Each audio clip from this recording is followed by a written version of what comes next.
I'm now more ready to accept the fact that it was an inside problem. I think that the NSA revelation made by Laporta was really a signal of a direction. Then there's been many more things. They tried to attack him on the abuse problem, even in the United States, with very flimsy reasons, according to me. And they didn't succeed because, just make a parenthesis, under Benedict, more than 90 bishops was sent home silently, quietly, because they didn't act properly in the abuse problem, and more than 400 priests were obliged to leave.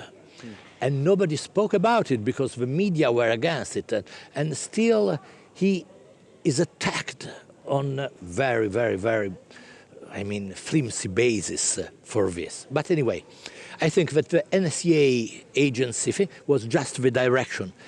But there was some real problem with the finance in the Vatican, and that's why Benedict asked Professor Ettore Gotti Tedeschi to get in and to make a reform. But, strangely, this reform was blocked from inside the Vatican, and Gotti Tedeschi was even fired without Benedict knowing it. Oh, wow.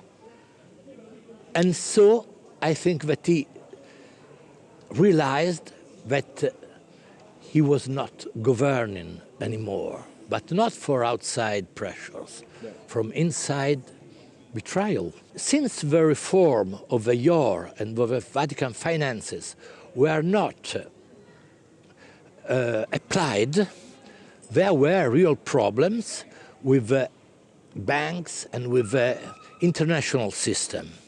And I think that it was this that brought to the block of the SWIFT. And there's been a coincidence of periods of dates between the two things. That's right. I am not sure that it was a real way. Certainly there was a problem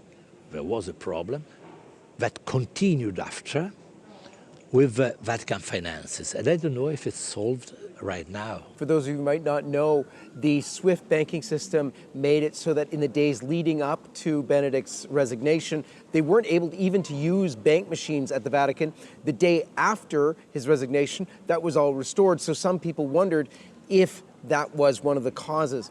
But that's what we're talking about now.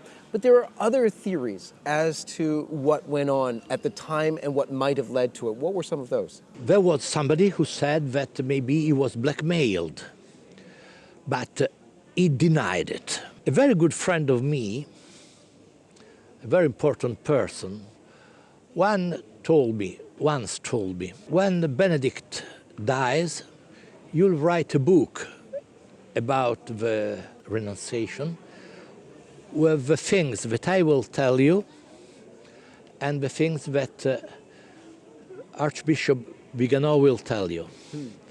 I'm ready. And so maybe I will know something more. But I'm now more ready to accept the fact that it was an inside problem. Yeah. You see, when he became Pope, he said, I quote, "Let's pray for me that I not run from the wolves." Right. Now, do you imagine John Paul II saying a phrase like that? Because he knew that probably he was not that kind of man. Yeah.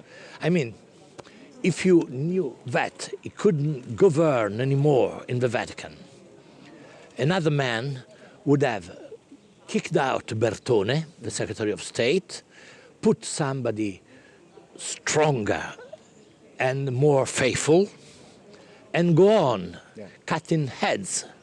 But he's never been able to cut heads, you know. Because, for instance, I think that one of the real problems of his papacy was Tarcisio Bertone, the Secretary of State, who was not very able to defend him. In fact, it was Benedict who had to defend him. And that's something quite new in the history of papacy.